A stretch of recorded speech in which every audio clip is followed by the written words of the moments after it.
Hey guys, I'm Rex, and this is my review of Mothra versus Godzilla. I'm trying to review every Godzilla film on this channel. I've been sick lately. I'm still sick. My nose is a little messed up. I'm sorry if my voice sounds weird or anything like that. I was excited to watch this movie. I'm excited to talk about it.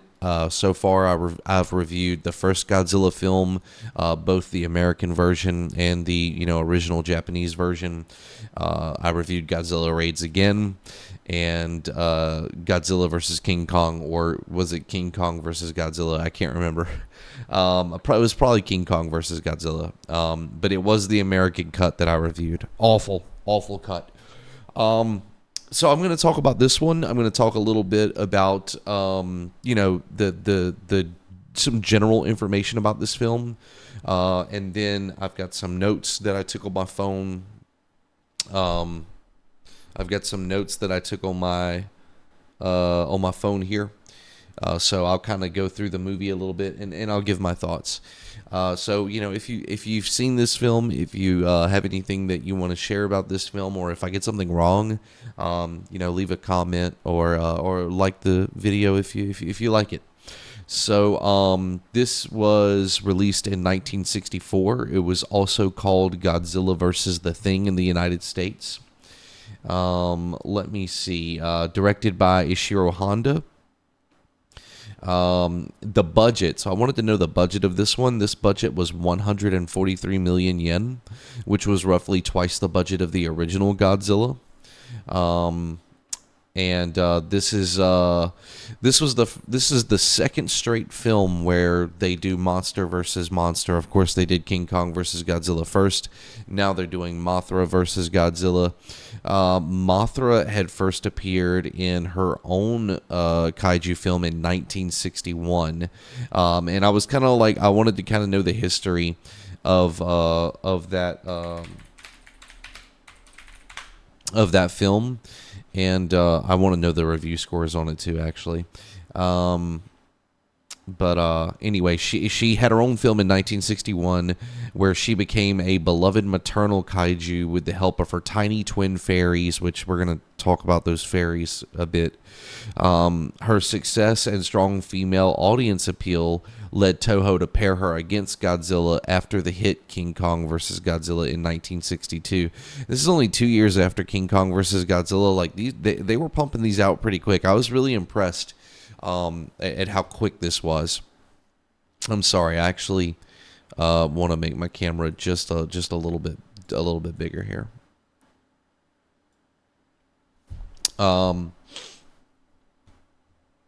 And her film, how did it review? So Mothra's film got a 90% from critics on Rotten Tomatoes and a 6.6 on IMDb. Mothra vs. Godzilla got a 92 to 93% on Rotten Tomatoes and 6.5 on IMDb. Critics 93%, audience 68% on Rotten Tomatoes for this. Let's see. It was a major box office success in Japan, grossing around 3.2 billion yen.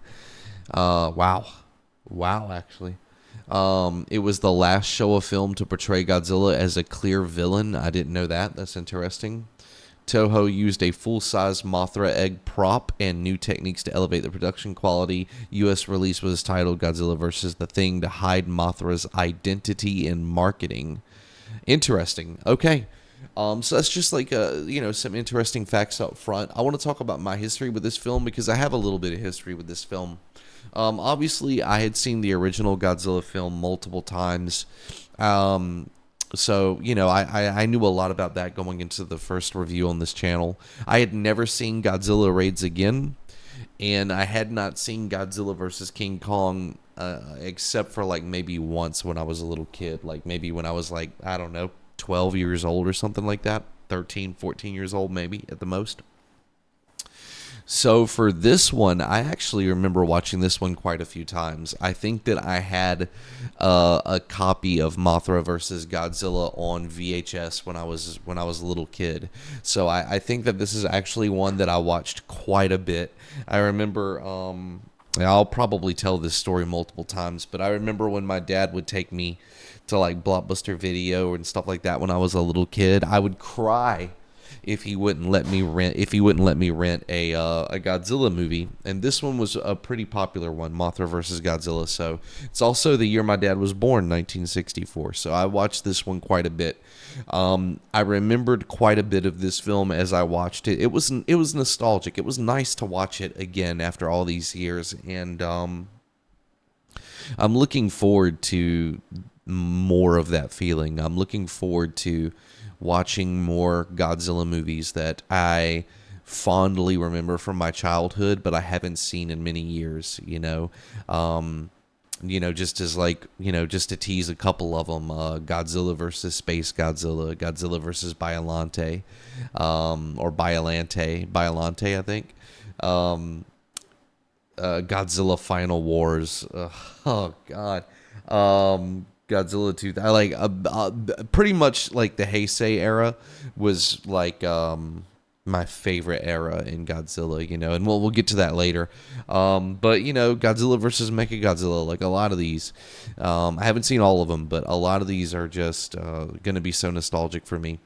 This one was a little bit, in some ways, more interesting because I never really liked Mothra versus Godzilla that much as a little kid, and I think the reason for me is I had never heard of the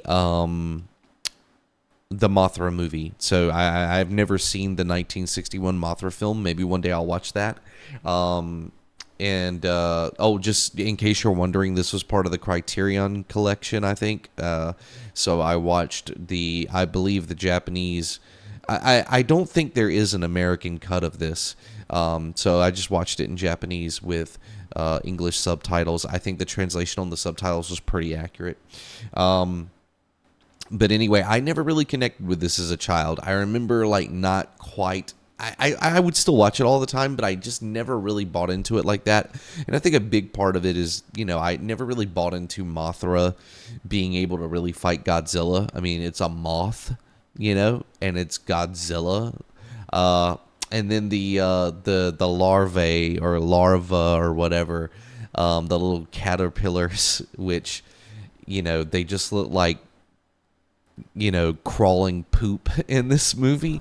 I never really bought into them as being able to fight Godzilla, and as I watched this as an adult and I look back on that, I was like, yeah, I was right to feel that way.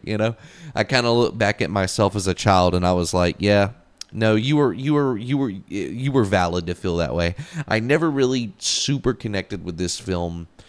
It was never one of my favorites, but I think it's a pretty good film. I kind of agree with what I see from, audience reviews around that, like, 7 out of 10 range.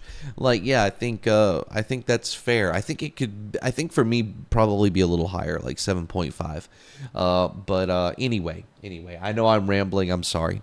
So the first thing I noticed when I watched this again, was the iconic opening music. There's this iconic song that plays during this like typhoon you're watching at the beginning of the film. I don't know what the name of it is, but I'm gonna look it up actually.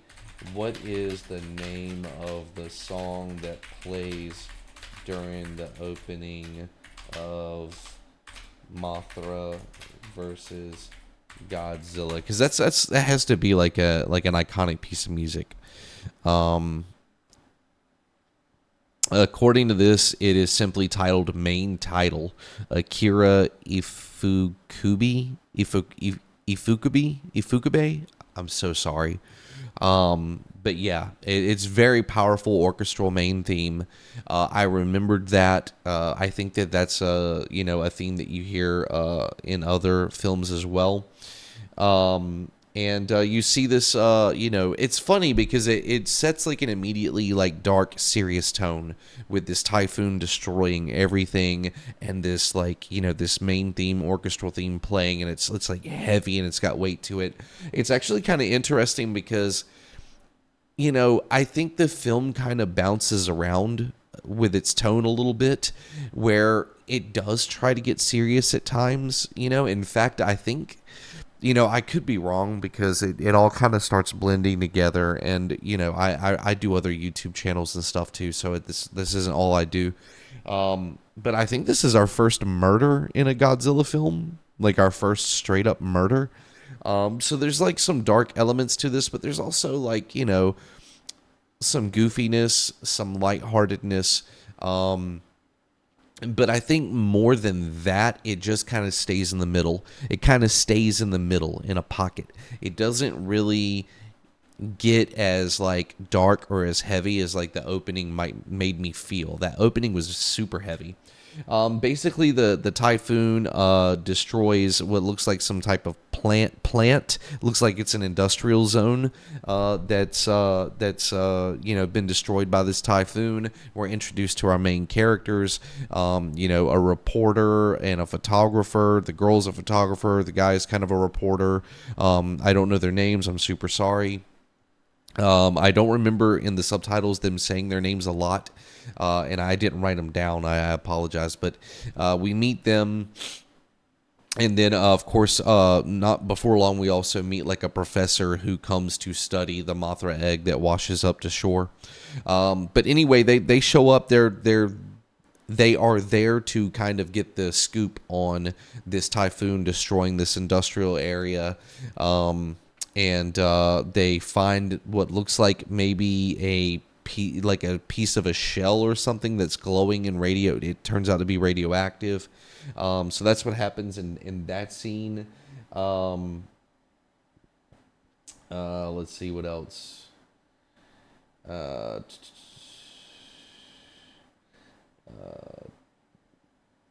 There's a university professor studying the egg. He's another main character. They're trying to find out if the egg is dangerous, and then it turns out that like when Mothra's egg like washes up on the beach, or it's floating towards the island. They see Mothra's egg out there. I guess these industrial company or fishing company, or it's never really fully explained. They take possession of the egg, claim it as their own. They end up selling it to like a corporation called Happy Enterprises, and basically it's basically this rich son of like maybe a politician or something, who is like funding through this guy that runs the company. He's the backer that is, helping them like basically purchase this egg. And what they want to do is they want to take this egg and monetize it. You have a corporate entity basically that wants to take Mothra's egg, monetize it. They want to build a whole theme park around it. And so you have like, that's one side of the struggle. The other side of the struggle is the people that want to study it, the professors, the reporters that want the truth, and they just kind of want to figure out what's going on. And so that's kind of like your tension that's building up through, I would say, like the entire first half of the film. The main characters become kind of suspicious of this, this company and this guy that presents himself as the new owner of the egg. They end up suspecting that he has the backer, like the rich kid whose father is like famous. Like I think he's described as a hold on.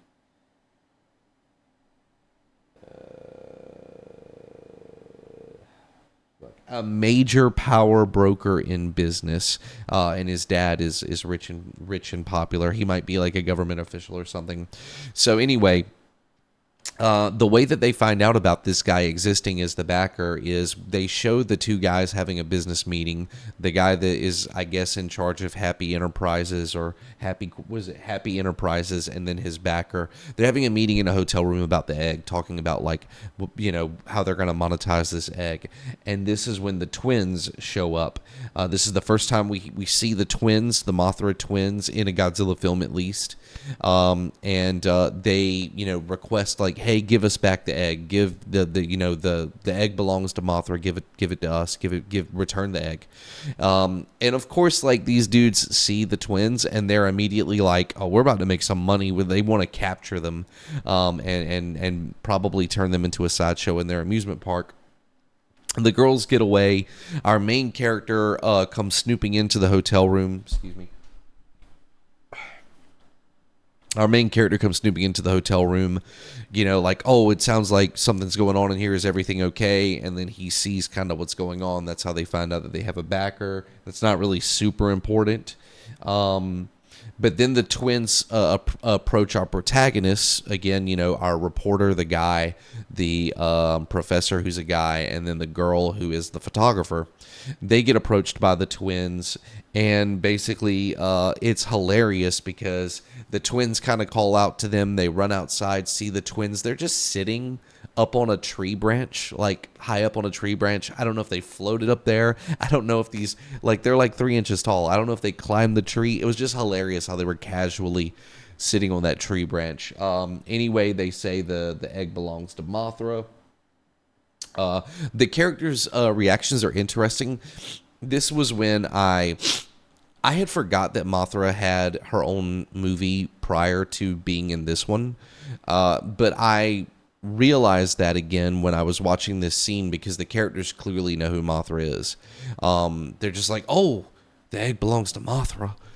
Oh, I didn't know that. Like, they just immediately accept it, which I thought was weird. They also immediately accept these tiny human beings that are talking to them, but cool, So that was when I was like, okay, so like this is an in-universe thing. So they knew who Mothra was. The twins explain that, the egg belongs to Infant Island, and that egg is their only hope for the island. And then they cut to the island where there's like a big dancing and prayer ceremony where the natives are praying and dancing and doing all this ceremony to bring the egg back. I thought this was interesting because it gets mentioned at some point, maybe during this scene or maybe a little bit earlier, that on Infant Island, there's been all of this nuclear bomb testing, which is, explains how you got Mothra, right? But how are their natives there? Like, I was so, like, I understand it's a Godzilla movie. I understand that there's like cultural differences, and like I don't understand fully, like the cultural tone of things can never truly like translate. But to me, I'm just thinking to myself, how the fuck do you have all these natives living on this like nuclear bombed radiation filled island? Like, it just doesn't make any sense. And it doesn't make any sense way later when, they go to Infant Island and it's just like carcasses and everything on the island's dead. And then the natives are just there, just living life. I thought that was so strange, and like kind of a huge plot hole to me personally. But anyway, this is the first time you also see Mothra. The twins introduce our protagonist to Mothra, who's up on like a mountainside. Mothra, for some reason, starts like flapping its wings at the protagonist, like blowing them away, like could have killed them. And then there's a cutaway. I thought that was strange. Like, it was just a strange thing, like, here's Mothra, the maternal good kaiju, and Mothra starts like flapping its wings at them, the same thing it does when it fights Godzilla. And obviously, it's not, I guess it's not killing them, it's just kind of like a show of force kind of thing maybe. But I don't know, it's just interesting. They start getting blown away and then it just cuts. It didn't seem very polite, that's all I'm saying. I made a note here that so far I thought the movie was doing a better job than the last one, which was King Kong versus Godzilla. Of course, I was watching the American edit of that film, which completely butchered all of the pacing, butchered just butchered the entire film. The translation, the pacing, the characters, the story, all of it was butchered. So, of course, this was better. But yeah, I thought that this movie did a better job than the last couple of movies in terms of its storytelling. Like, it was telling I wasn't really super interested in the story, but it was very cohesive. It was easier to follow than some of the previous Godzilla movies, I thought. But there were still, flaws, awkward cutaways at weird moments where you would think that, they would cut away where you would be like, okay, well, surely the protagonists have questions they want to ask about this, but it's just the conversation just ends there. So there's some abrupt cutting, but it is what it is. So anyway, the protagonists then confront those business owners, the backer, and then the guy that's the front of Happy Enterprises. They confront these two corporate guys, and they bring the twins, and they say, hey, this is what's going on. This egg belongs to Mothra. Everybody knows who Mothra is. And you need to return the egg. And then they even bring out the twins again. And then immediately the business guys start offering them like $1 million yen to buy the twins, which was kind of funny. So that goes nowhere. They leave. And then the twins end up leaving as well. The twins are like, okay, well, the humans are not going to give back the egg. We feel rejected. We're leaving. They go back to, they fly with Mothra and go back to Infant Island. Where do we go from here? We go to the industrial site, where it turns out that there's some radioactivity around that shell that the female photographer, I mentioned this earlier, she finds what looks like a shell or a scale or something. Looks like part of a shell. It's kind of rainbow colored or oily or something. It's got this rainbow kind of color about it. And it turns out that it's also radioactive. That's when, at this point in the film, this is revealed. So they go back to that industrial site at the beginning of the film that was destroyed by the typhoon to try to figure out where this radiation is coming from. And this is when Godzilla finally emerges. I thought it was actually a really cool scene. I think this is the first time he emerges from underground instead of out of the water. I thought it was sick. There's this weird looking earthquake that happens with steam starts shooting out, then the tail, and then he busts out. And I just thought it was cool. I thought his emergence was cool. And let's talk about the suit, and we'll talk about the breath real quick. This was probably his best suit, in my opinion. It's funny because I remember not really liking excuse me. I remember not really liking this suit too much when I was a younger kid. But watching the films in order, I appreciate it a lot more. I think it's in a lot of ways better than some of the previous suits. The body of the suit does look more like it looks less like a monster and more like a dude in a suit. But the face is better. The proportions on the face are a little bit better. He's not as thick. This is a thinner suit. He's not a chunky boy in this one. But overall, I thought it was a pretty good suit. Good tail, good facial proportions, lots of focus on the eyes. The hands are moving. I thought this was a good suit. He does have these so the mouth and his cheeks are super flappy. So he's got these puppy cheeks that are constantly flapping. That's kind of cute and funny in the film, and it gives him a lot of expression. And he's got kind of a duck face with his lips and his his his lips come out in a way that kind of gives him a little bit of a duck face at the same time. It's hard to explain, and I don't have a picture to show you, but overall, I thought it was a good suit, and I thought that he ended up having a lot of personality in this film, and a lot of personality in his face, but it is very flappy mouth.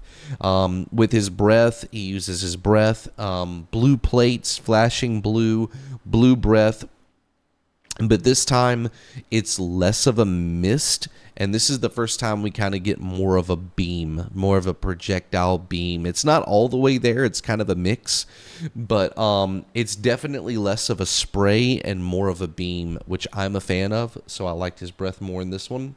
There's also a really good scene talking about him having personality. He's rampaging and he walks past a tower, and his tail, I thought he was using his tail to like maliciously destroy this tower as he walks past it, but that's not what happens. He innocently gets his tail stuck in the tower. His tail gets stuck in a tower wrapped around the bottom of it as he's walking past, and then he gets upset when his tail gets stuck.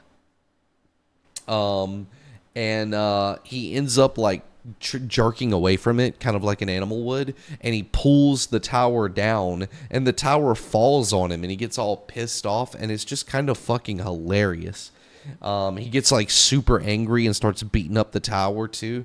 Then he's in this same rampage, he's walking and he trips and falls, and he falls into a building, and he gets super pissed off again. It was his fault. He's like a big dumb puppy in this movie. He's got big dumb puppy energy, and it might not be for everybody, but it does show a different side of him, and you get like some interesting personality.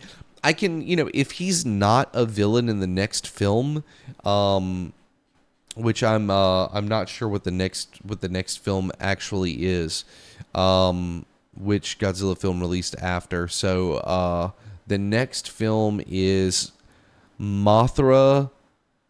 Ghidorah, the three-headed monster. Also 1964. Damn. What? It released in December 20, 1964, one day after Mothra vs. Godzilla's wider run had wrapped up. That's crazy.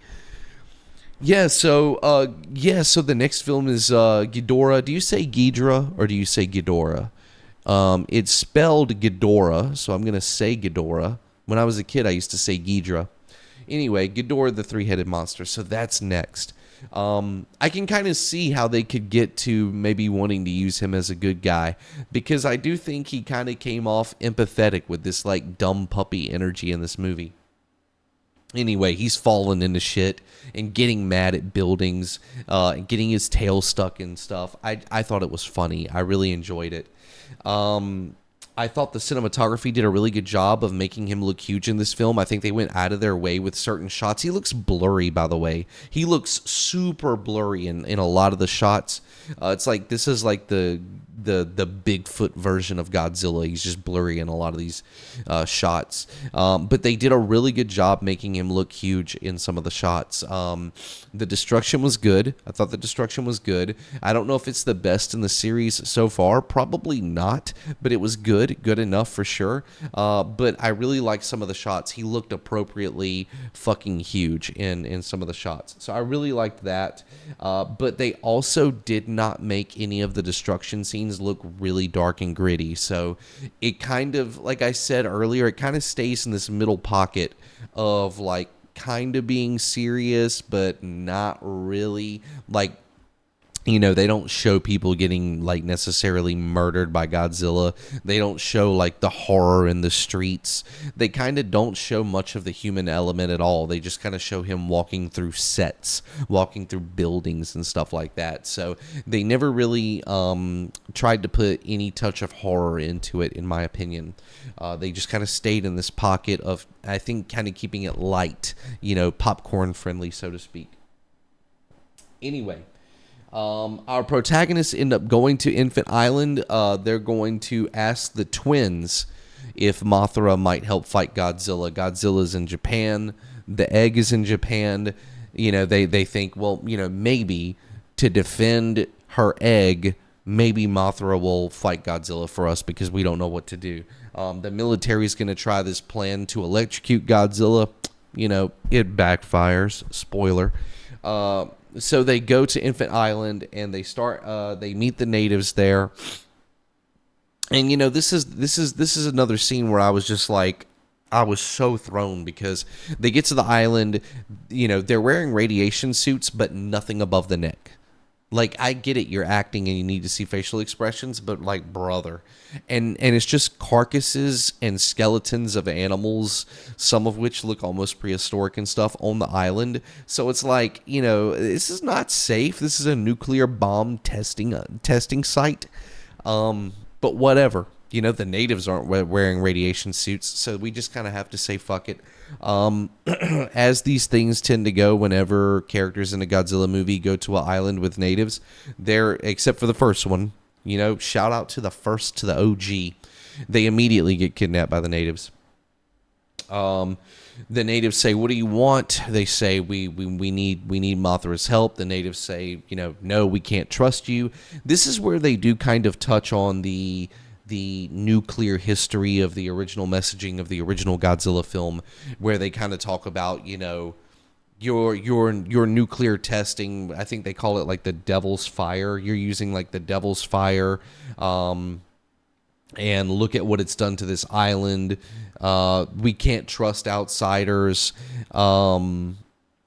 Let's see. I was wondering if the chief was also possibly alluding to Americans, because he says, you know, who basically, I'm paraphrasing here. He says, "Who was it that dropped all these bombs and did all this nuclear bomb testing here?" And there's no answer. And then he says, you know, we've tried trusting outsiders before and they betrayed us. And I just kind of got the feeling that maybe he wasn't talking about the Japanese here. So this is kind of where I feel like they lightly touched on that, you know, nuclear, you know, the use of nuclear bombs, nuclear testing, regulation. I think it's very lightly touched on in this conversation. But anyway, they refuse. Then they hear, I think they hear the twins singing outside, which the twins do a ton of singing throughout this film. Like later during the fight between Mothra and Godzilla and the egg hatching,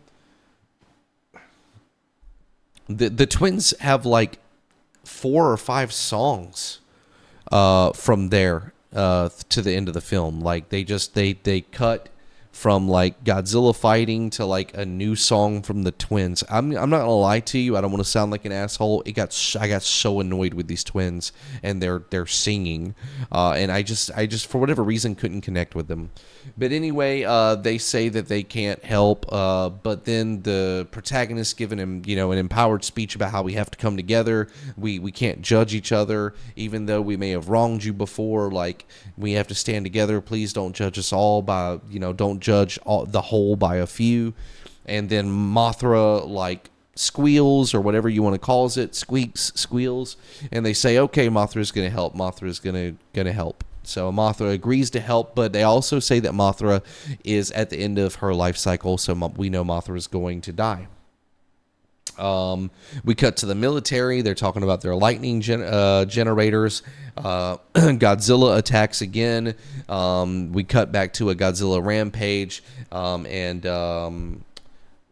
Let's see. This is an interesting scene. This is one I vividly remember from being a little kid because it was like so violent. And this was one of the first scenes of like explicit violence that I was exposed to as a kid. So there's been a subplot going on between like this rich backer that's like helping fund the like CEO of Happy Enterprises to get this egg, and they've been having a bit of a tiff. They've been having a bit of a money disagreement, where like basically it looks like it's kind of hard to understand completely because it's not really. I don't know, you know, maybe it's the the subtitles. Maybe I just was having a hard time keeping up as I was taking my notes. I don't know. But they're having a disagreement over money, and it looks like the guy that's like backing the entire operation kind of wants to start edging out the guy that is like the front man for Happy Enterprises. So the front man for Happy Enterprises confronts him in the hotel room and attacks him. And he's like, you're going to give me my money back. I've spent all this money to obtain this egg, and now I'm going to go broke. And, Godzilla's here. There's radiation and all this other stuff is happening. I've spent all this money. You've got to reimburse me. I want your money.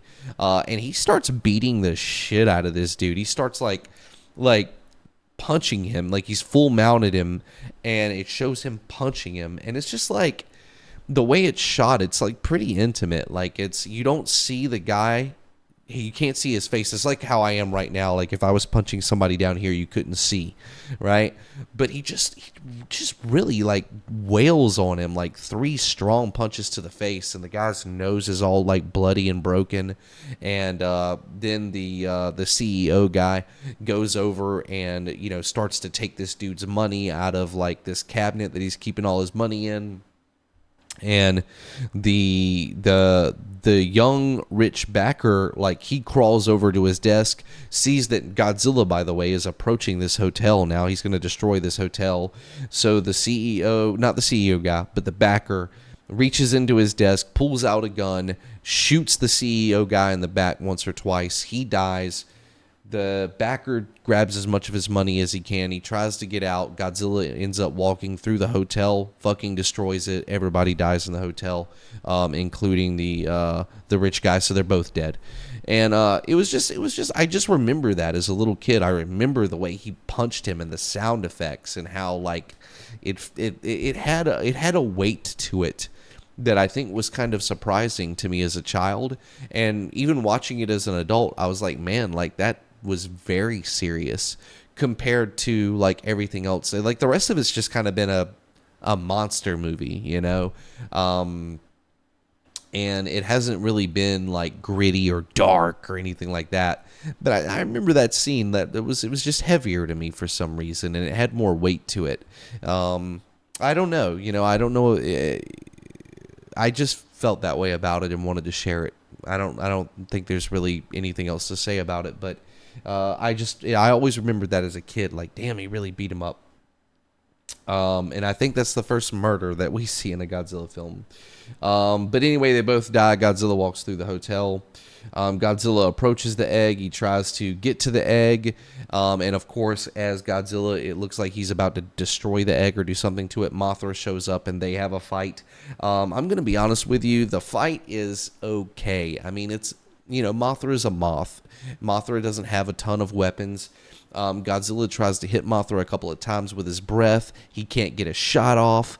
And Mothra is honestly like flying around Godzilla's head, confusing him, annoying him, at times kind of beating his ass. I mean, Mothra even grabs Godzilla by his tail and just starts dragging him.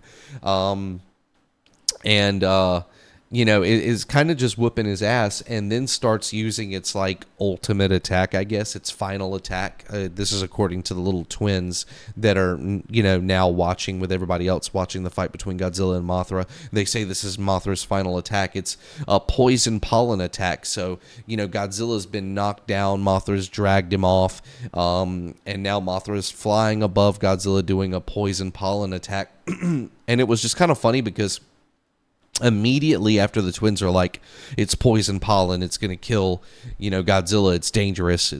The camera cuts to like a ton of people just on the side of the mountain watching this fight. Like, and Mothra's flapping and the poison pollen's going everywhere. It's definitely killing all of these people. Like, all of these people are way too close. They are definitely getting hit by this pollen. So I kind of had a good laugh at that. They don't die or anything, but they should have. They were too. It was just funny, the immediate cut to people being way too close and way too comfortable around the pollen. But anyway, Godzilla ends up hitting Mothra. He gets a shot off as Mothra's doing its like ultimate attack. Godzilla shoots Mothra with his atomic breath. And then Mothra flies off. Mothra's heavily damaged. Its wing is burning. And Mothra flies over to its egg, lays its wing over its egg, and dies. It's actually kind of a sad scene. Like, you know, it was a little bit of a scene. It was a little bit like, I didn't really get choked up, but I was just like, oh, like overall, had everything else in the film had like the same weight to it, I think it would have hit harder. But, at the same time, because everything else was a little bit more lighthearted and a little bit more fun, Mothra's death scene ended up kind of surprising me again. Like the fight scene between those two bad guys, it was heavier than I expected. I thought it was a good scene. It was a good death, so to speak. One thing that's funny, you just have to watch it. If you ever get a chance to watch Godzilla versus Mothra, immediately after Mothra dies, Godzilla like gets up and he kind of like, and he kind of like swag walks, away. It's just funny, like his shoulders, and he had a little bit of like, yeah, motherfucker in his step as he started to like walk off when he got up and, shook himself off and saw Mothra die. There was a little bit of attitude in that walk that I thought was funny. Then the army attacks Godzilla. They start bombing him, electrocuting him, and all this other stuff. They're dropping bombs on him in this sequence, I think. And there was actually a really cool moment where a bomb goes off in front of Godzilla and his face catches on fire, which I imagine was not intentional. And it's so badass they left it in the film because like the suit face catches on fire. For a good couple of seconds and then it goes out. But that was a badass scene. I would love to see that with a little bit more like modern filming techniques where they could like really zoom in on that a bit because that was kind of sick. They're using the lightning generator. They start dropping these nets. This is a little bit goofy. These planes start flying over Godzilla and just dropping net after net after net on him. And then, Godzilla, again, with a little bit of this like dumb puppy dog energy, kind of like goofy face, like one brain cell thing kind of going on. These nets fall on him and my dude is just like, oh fuck, like I don't know what to do, like fuck. He just starts freaking out, falls down, he's rolling all over the ground. It's funny. And then he starts getting electrocuted and the army thinks they're gonna kill him. They're like, he's down, he's being electrocuted. We think we can kill him. We need to turn up the voltage. And of course, the typical thing happens. Somebody that knows better says, sir, we can't push it any higher. It can't go any higher than this. This is all the voltage we got. And of course, the guy in charge, who's a fucking idiot, says, push it anyway. They do. It melts the towers. So Godzilla gets up and he's like, all right, well, I'm fine now. So Godzilla gets up, we cut to the egg and the twins are singing again. The military, we cut back to Godzilla. The military's attacking him. It's going nowhere. The egg starts hatching. The twins are singing. It's a big scene. The egg starts flashing all these different colors. The egg finally starts to hatch. At this point, I'm starting I'm pretty done with these twins. Like, I don't know if they were actual like musical artists, or if they were trying to get them an album deal, but I'm done with their songs. Godzilla has randomly left the island of Japan and is now going towards, I believe, I don't think Infant Island. No, it's a different island. He's in the water. He's left. He's going towards another island where there's a teacher and some school students still on an island that hasn't been evacuated. So people are freaking out. The egg hatches. It's two twins. The poop larva or whatever, the little brown, caterpillars, man, it was just, their design is so goofy. Again, as a kid, even as a little kid, and you might say, well, Rex, don't be a dick. It's mostly for a young audience or whatever. Maybe it was, I don't know. But I was young when I watched it, man. And even then, I was just like, man, I'm not buying it. Like, I just don't feel like they just look so goofy. I'm not buying into I just wasn't buying it. I just wasn't buying in. That being said, the twins do hatch, and and when I say the twins, like obviously Mothra's twins, they start chasing Godzilla. They're in the water. They're chasing Godzilla down. We cut back to the little twins again. They're singing again a different song, "God Help Me." And then the twins end up catching Godzilla on the island. They save the kids. They save the teacher. The larvae or whatever. I'm dumb and I don't know. They use an interesting strategy to beat Godzilla, but it's so funny to watch. So basically what they do is, they see Godzilla like storming around on the island. They split up and go around him, and they hide in the mountains. They hide in caves, and one of them distracts Godzilla by biting his tail, which he loses his mind and starts like bouncing the caterpillar up and down, like slamming it with his it's actually kind of hilarious, and he's so mad, dude. And the other one gets into position while he's being distracted, and they start shooting him with, what is it, silk? What is it, silk? I'm sorry. What do the Mothra caterpillars shoot at Godzilla in the movie? I'm pretty sure it's silk threads, but I meant to look this up before I did this review so that I wouldn't look so stupid. Yes, it's silk threads. Okay, all right, it's silk threads. Okay, so I got it right, but it is embarrassing that I wasn't sure. So anyway, that happened. I really wanted to look that up before I recorded this because I was like, you're going to look so stupid. Anyway, one distracts him. One starts shooting the silk webs at him. Then when he pays attention to the one, he tries to shoot it with its breath. It ducks into the cave, and then the other one will start shooting him. They eventually cover him completely in silk.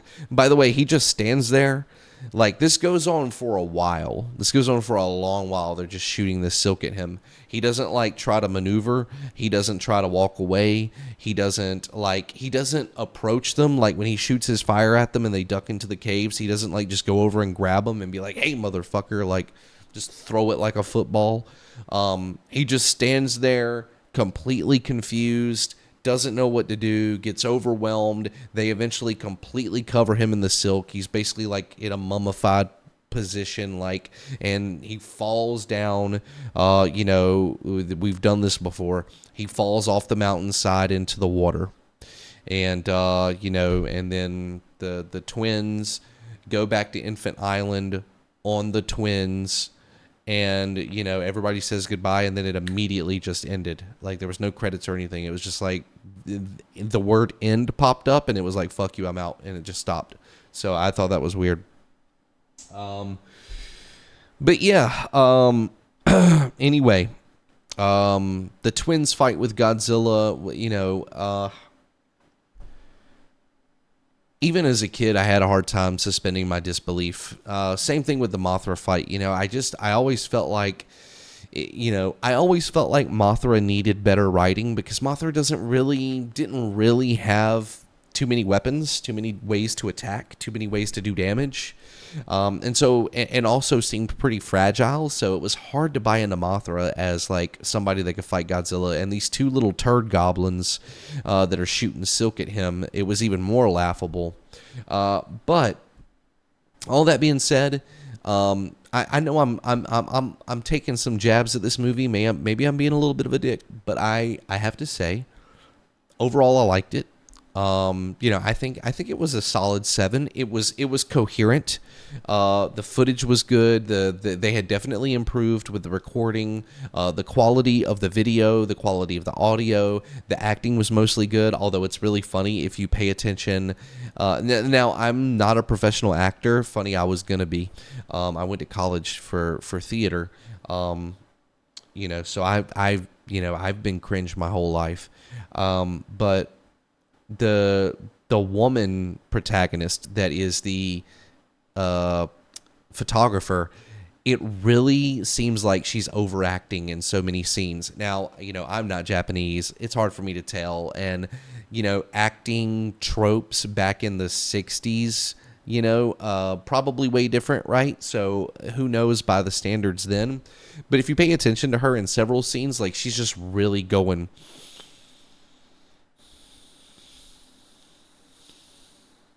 like all in with her face. Like she's even in the final scene of the movie when they're all waving goodbye to the Mothra caterpillars and the twins. They're waving goodbye. Everybody waves goodbye and puts their hands down except for her. She's like, "Motherfucker, you remember me." So I could be projecting, but I thought that was so funny. But overall, it was an inoffensive film. It wasn't a terrible film. It wasn't bad. I just never really bought into Mothra or the caterpillars fighting Godzilla. I just never really bought into that. Especially when I've seen, how destructive Godzilla can be in other films, even films prior to this one. But you put that aside, and overall, I think it was a good film. And I'm looking forward to watching the next one, which is when we see Ghidorah for the first time. I'm really excited about this one.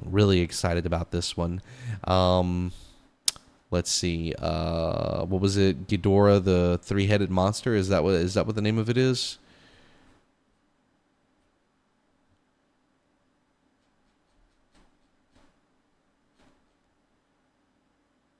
Ghidorah, the three-headed monster. Yeah. Also 1964. God, how did they pump these out so fast? Crazy. So I'm really looking forward to reviewing that next. I hope you enjoyed listening to me rant about Mothra versus Godzilla. Please don't think I hated the film. It's interesting. I just was not a fan of the twins, and Mothra just really didn't win me over here. Maybe that's fucked up. Maybe that's a hot take. I wasn't familiar with the Mothra movie that came out before this one, so maybe that plays a part in it. I just wasn't sold on Mothra like that, and I know Mothra reappears in other Godzilla films, and I've seen some of those, and some of those I haven't. And I know in the American films, Mothra eventually shows up as well. So Mothra and me, we're going to go on a journey together, and I'm going to see if I get more attached to this monster. Of course, I already know how I feel about some things with Mothra later, but I'm not going to talk about that till we get there. But I'm interested. I'm going through these movies in chronological order. I'm going to try to. If I make a mistake, I'm sorry. But I'm interested to see how my opinion of Mothra is going to evolve over the films. It was also really interesting to see this, like I said, like this almost like puppy dog, goofy, dumb Godzilla. Different energy, a lot more personality, very interesting. Doesn't surprise me that they wanted to do something with a... Well, you know what? I say, after this, I could see maybe they want to experiment with him possibly being a good guy. But, I mean, it almost feels like they started working on Ghidorah, the three-headed monster, probably while they were still making Mothra versus Godzilla. I don't know if they had another team on it or what. Super interested in it. So if you have any thoughts on any of this, please leave a comment. And I hope you enjoy this video, and I'll see you guys next time. Take care.